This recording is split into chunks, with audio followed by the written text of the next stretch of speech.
bahwa ketika kita berbicara saum, sebetulnya kita berbicara tentang sesuatu yang berurusan dengan kebutuhan manusia, erat dengan kebutuhan manusia sehari-hari, dan itu kebutuhan itu tidak hanya mencakup orang mukmin tapi manusia, yaitu kebutuhan makan.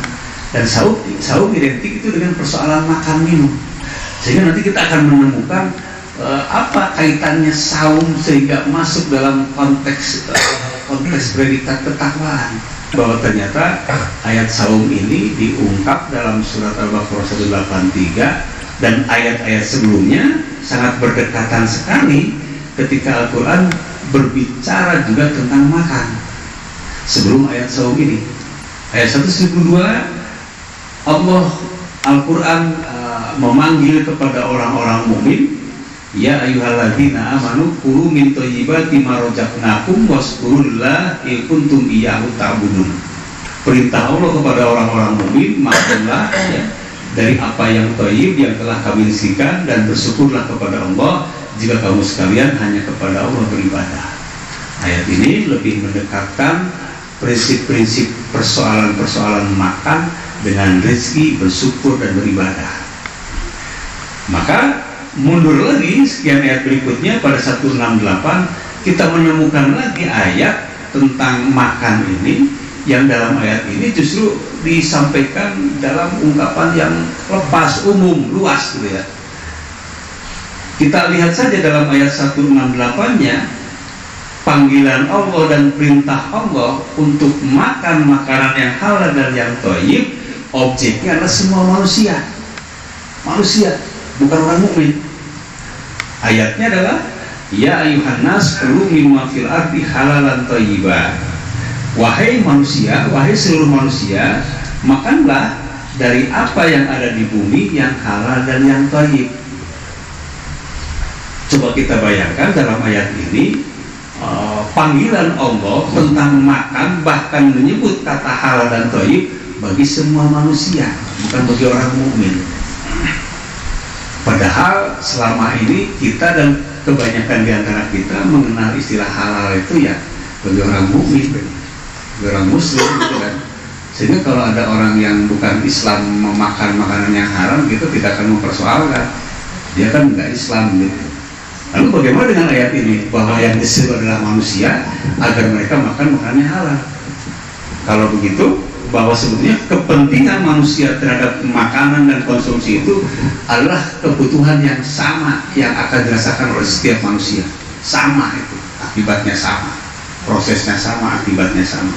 Dan inilah bukti bahwa Al-Quran, bahwa Islam itu terlebih dahulu tidak mensekat orang, tidak, tapi meraih orang, meraih semua yang memang itu adalah hak Allah sebagai hamba Allah, semuanya manusia adalah ciptaan Allah.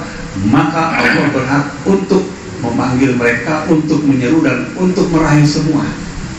Ya kan awalnya kan manusia semua itu, dalam konteks dakwah kan awalnya manusia, yang didakwahi oleh Nabi kan manusia, tidak ujuk-ujuk mukmin kan begitu ya.